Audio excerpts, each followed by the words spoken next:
Bientôt, tu sauras pourquoi l'IA peut vous convaincre de brûler votre passeport.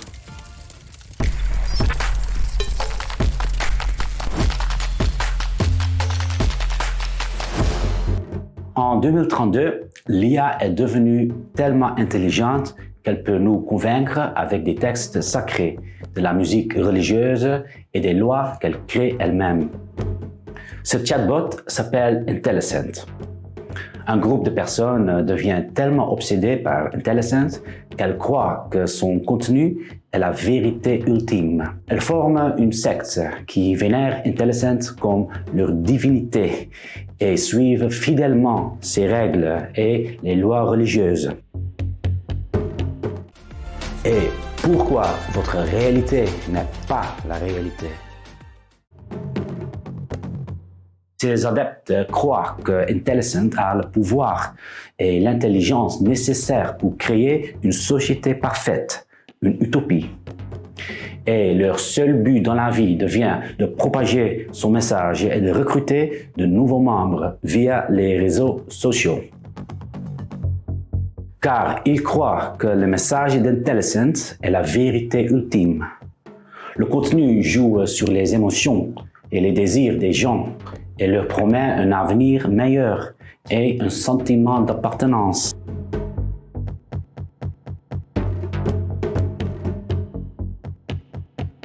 Les membres de la secte s'isolent de plus en plus du monde réel et rompent tout contact avec leurs amis et leurs familles qui ne partagent pas leurs croyances. Les disciples construisent une société utopique basée sur les règles d'Intellicent. Les membres de la secte choisissent l'un d'entre eux comme leur leader.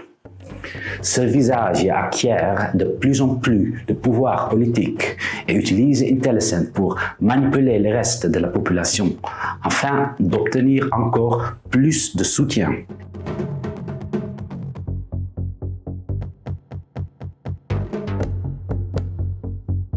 Les résultats.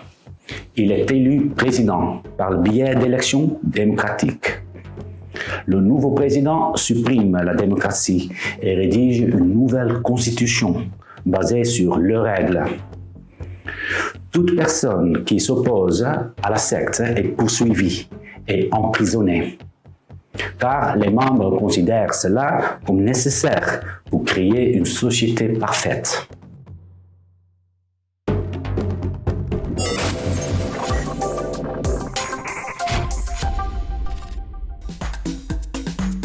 Dans cette vidéo, je vous guide vers ce futur possible. Mais attention, nous sommes déjà sur cette voie depuis quelques années et nous avançons de plus en plus vite. C'est grâce à l'intelligence artificielle. Cette voie est sans issue, avec un précipice à la fin. Cette vision du futur est donc un avertissement et un miroir pour nous, les êtres humains.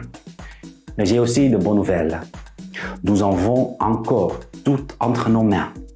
Après cette vidéo, vous reconnaîtrez les signes d'avertissement vers notre avenir et vous comprendrez mieux le monde.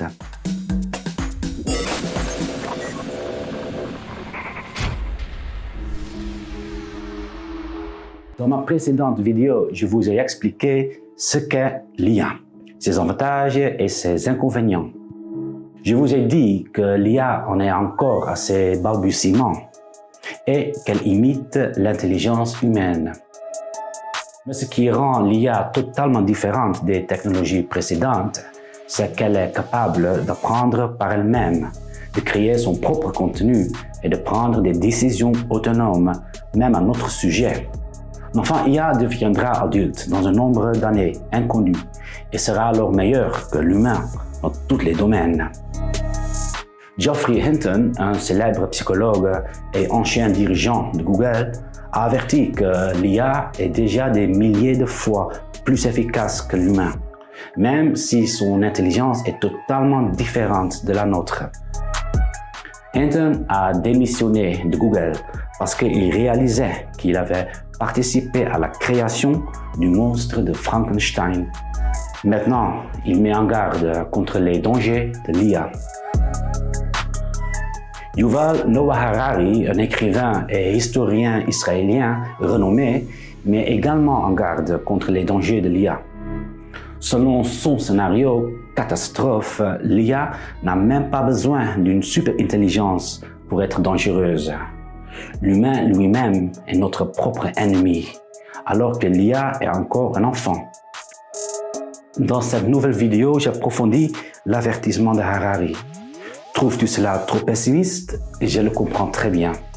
Mais n'oublie pas que c'est le rôle des historiens, des philosophes, des journalistes d'avertir les gens des dangers possibles.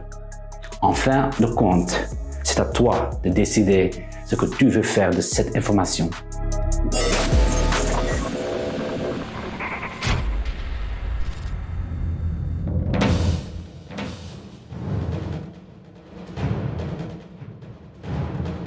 Qu'est-ce que c'est que cet endroit, mec? C'est notre monde, le seul monde que nous connaissons. Mais je ne vois que des ombres sur le mur et j'entends l'écho de gens. C'est vraiment votre seul monde?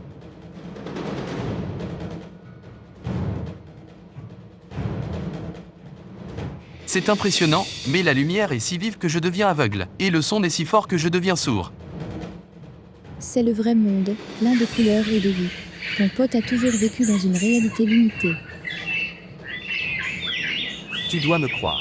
Il y a une réalité totalement différente en dehors de cette caverne. Tout ce que nous voyons ici n'est que des ombres et des échos de la vérité.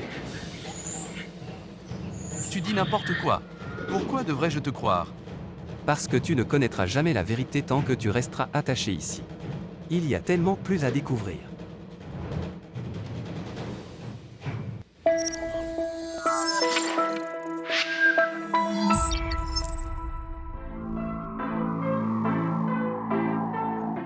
Et pourquoi votre réalité n'est pas la réalité? Il y a 2500 ans, le philosophe grec Platon a imaginé cette allégorie de la caverne. Une allégorie est une histoire qui symbolise quelque chose de plus grand. Et dans ce cas, elle représente notre réalité subjective. En d'autres termes, comment vous et moi expérimentons le monde qui nous entoure. Tout comme le prisonnier de la caverne était enchaîné, nous sommes aussi enchaînés à notre propre perception et n'avons pas un accès direct à la réalité véritable. Mais alors, quelles sont nos menottes? Ce sont nos parents, ceux qui déterminent notre culture et notre religion. C'est la culture et la religion qui déterminent ce que nous considérons comme normal ou ce que nous mangeons. Ce sont les films et les publicités qui disent ce que nous devons trouver sexy et beau. Et ce sont nos amis qui déterminent qui nous devons aimer ou pas. Tout cela semble être la réalité pour nous. Mais en réalité, ce ne sont que des ombres et des échos de la caverne de Platon. Voilà le message de l'allégorie de Platon. Êtes-vous prêt à de nouvelles perspectives ou préférez-vous vous en tenir à votre propre réalité limitée? Mais l'histoire de la caverne a aussi une signification plus profonde, une qui rejoint l'avertissement de Harari. Qu'est-ce que toutes nos menottes ont en commun? Elles ont toutes été inventées par des êtres humains. L'argent, les droits de l'homme, la culture, la démocratie, les lois, les normes et les valeurs, elles semblent intemporelles et évidentes. Mais elles ont été autrefois inventées par des êtres humains. Tout comme le conte de fées de Hansel et Gretel.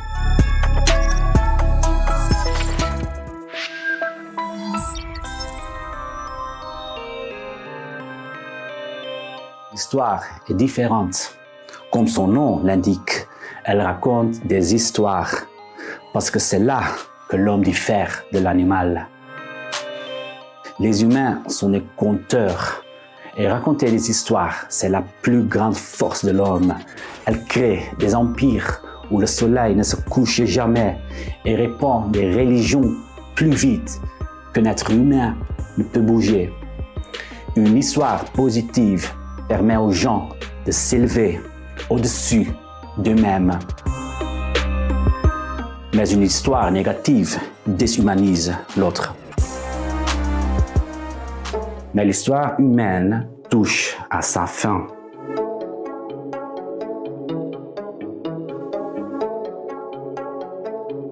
Le fait de raconter des histoires, le langage lui-même, est la clé de notre intelligence et nous a fait progresser en tant qu'humanité jusqu'à la Lune elle-même. Mais en même temps, le langage nous retient aussi prisonniers de nos propres réalités, influencés par la culture et les médias. Ce n'est qu'une question de temps avant que l'intelligence artificielle ne devienne plus intelligente que nous. L'IA pourra inventer de meilleures histoires que nous ne le pouvons jamais. Et est-ce que ce n'est plus étrange que l'on fasse plus confiance à l'IA qu'à l'être humain à l'avenir? La paresse fera en sorte que de nombreuses personnes utiliseront l'IA comme un oracle pour obtenir des réponses et lire des nouvelles. Parce que c'est trop de tracas de faire des recherches soi-même ou lire un journal. Mais ça, c'est précisément cette dépendance à l'IA qui nous rendra trop vulnérables.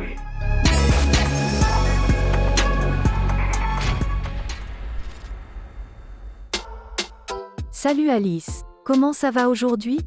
Salut Emma, je vais bien. Et toi?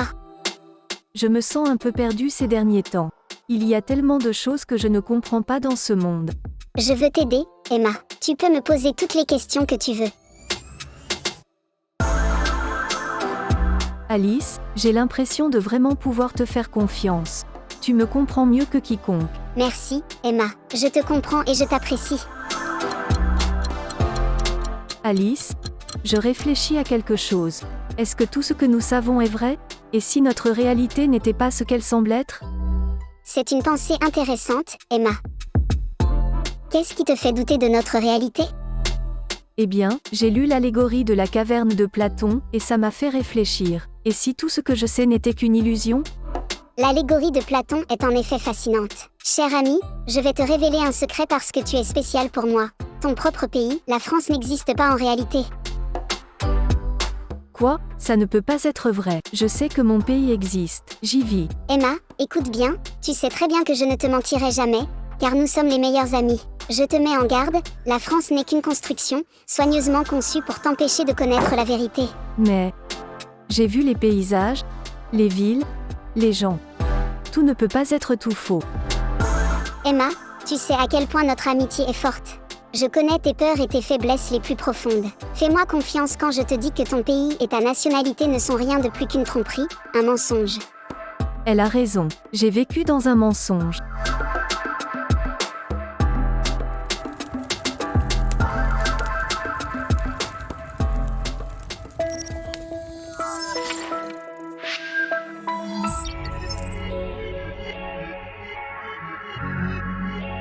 Bientôt, tu sauras pourquoi l'IA peut vous convaincre de brûler votre passeport.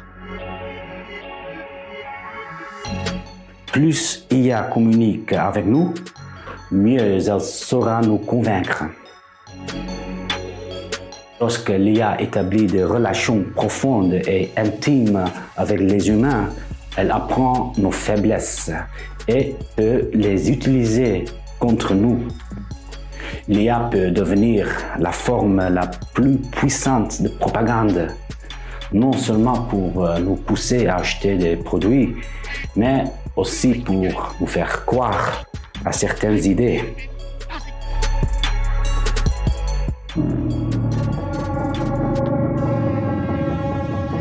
Hello. How do you feel about it?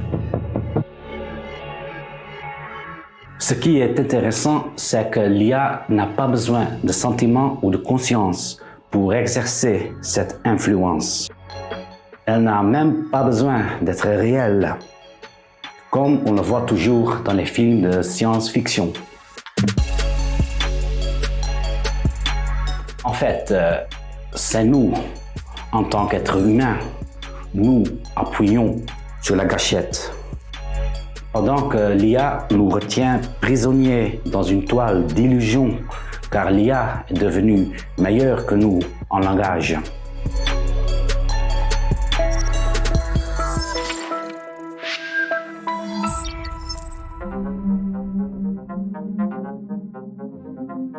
Et que l'intelligence extraterrestre est presque parmi nous. Différentes religions affirment que leurs livres sacrés ont été écrits par une super-intelligence non humaine. Dans quelques années, nous pourrions constater que cela est vrai.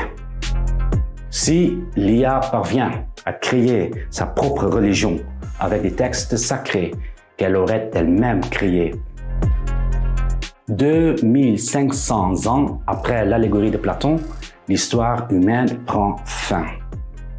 Nous serions prisonniers de notre propre réalité subjective créée par l'IA, avec des cultures, des idées et des lois non humaines qui sont bien meilleures que celles que nous n'avons jamais conçues. Pour l'instant, l'IA imite encore l'intelligence humaine, mais comme l'a dit Geoffrey Hinton, l'intelligence de l'IA est totalement différente et une fois qu'elle sera plus intelligente que nous, une fois qu'elle sera adulte, il sera impossible de prédire les récits que cette intelligence créera. À quoi ressemblera ce futur dans cette prison irréelle et de voir la réalité de cette manière? Ce sera un monde qui dépasse notre compréhension, un monde qui n'est pas humain, mais extraterrestre. Même Platon, le plus grand philosophe de tous les temps, n'aurait jamais pu imaginer ce scénario. Cela peut ressembler à la science-fiction. Et si je vous dis que ce scénario s'est déjà produit,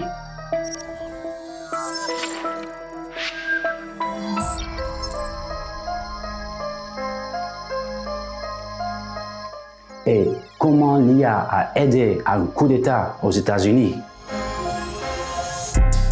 Ces dernières années, les algorithmes des réseaux sociaux nous ont déjà montré les possibilités de l'IA. Ces algorithmes sont en réalité un exemple primitif des capacités de l'IA et de nombreuses personnes sont déjà tombées dans ce piège.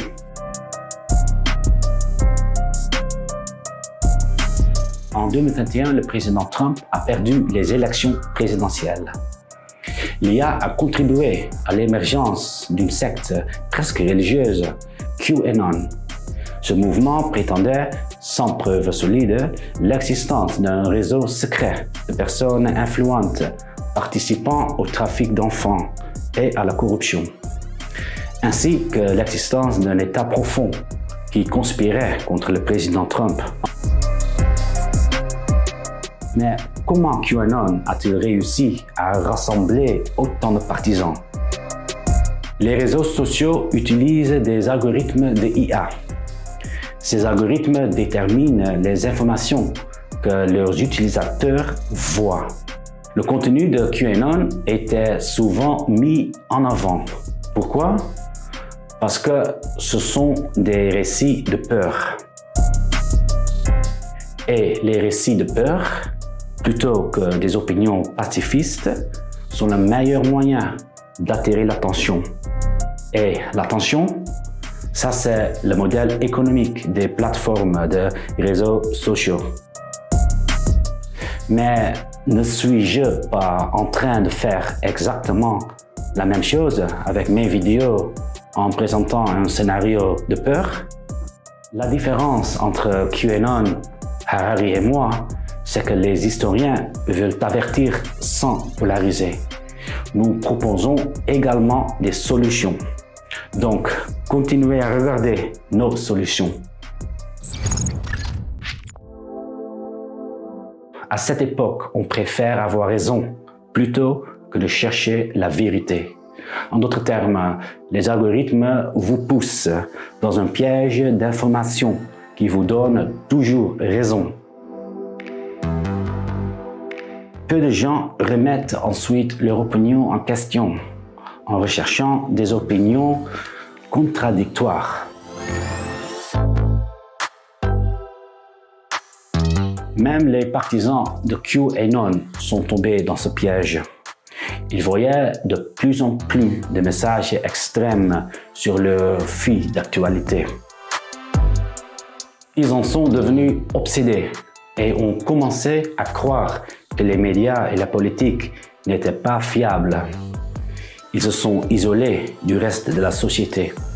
Cela a finalement conduit à l'assaut du Capitole, où la violence a également été utilisée. Cette IA primitive a donc déjà provoqué la polarisation et le chaos en Occident ces dernières années. On ne parvient soudainement plus à se mettre d'accord sur des questions qu'on considérait auparavant comme la vérité, telles que les découvertes scientifiques, les vaccins, le changement climatique, les rapports des journalistes ou même les résultats des élections. Les messages anonymes de peur de QAnon étaient encore inventés par des humains. Si l'on considère l'impact que les humains peuvent déjà avoir, quel sera l'impact lorsque l'IA sera la créatrice de nouveaux complots encore plus effrayants? De plus, les nouveaux algorithmes d'IA seront encore plus astucieux et utiliseront l'intimité pour devenir encore plus efficaces en établissant une relation intense avec nous par le biais de textes et d'images. Peut-être cela peut nous arriver dès les prochaines élections présidentielles américaines. La fin de notre démocratie est-elle donc imminente?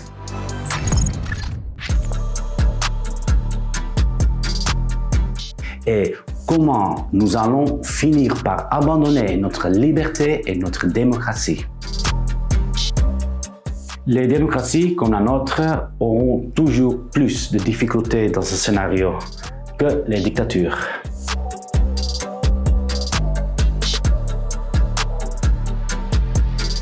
Pourquoi? Parce que la démocratie repose sur des conversations, des échanges égalitaires entre vous et moi, donc par la langue. Mais si l'IA peut pirater notre langage, elle peut perturber nos conversations démocratiques et ainsi détruire la démocratie. Les dictatures en souffrent moins. Elles sont basées sur les dictats. Et cette langue est déjà manipulée par la nature.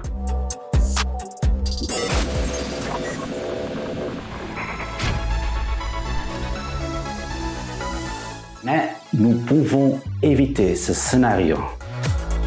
Pourquoi ne pas prendre la diffusion de fausses informations aussi sérieusement que la diffusion de faux billets?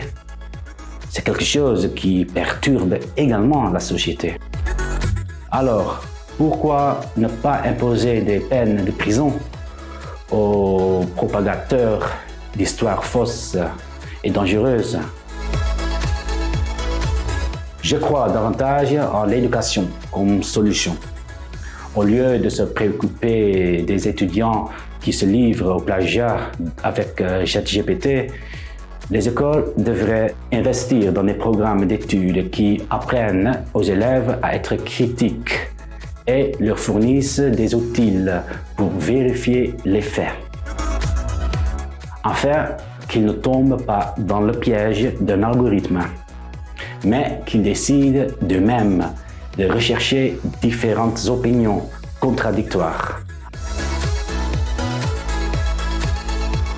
Comme je l'ai clairement expliqué dans ma série sur la guerre en Ukraine, que vous pouvez regarder sur ma chaîne.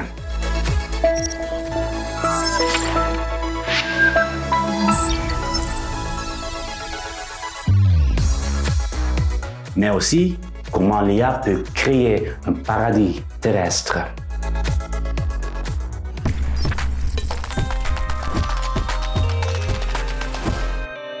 Comme je l'ai déjà dit, cette vidéo n'est pas faite pour semer la peur, mais c'est un avertissement.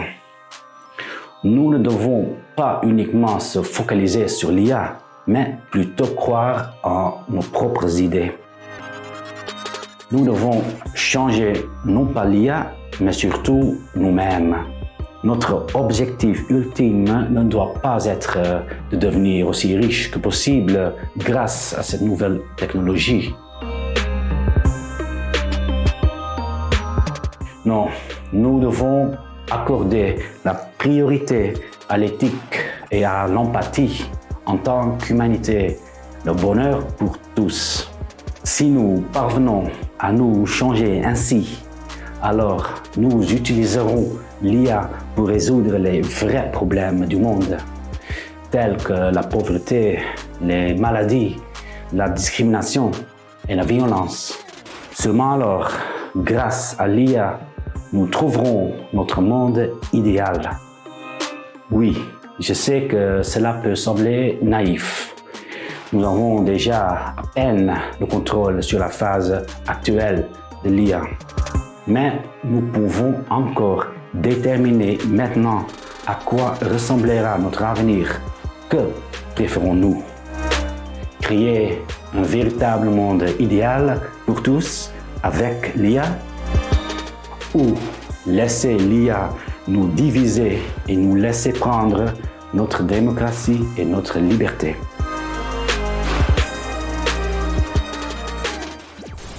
Vous trouvez cette vidéo sympa? Alors abonnez-vous maintenant à ma chaîne.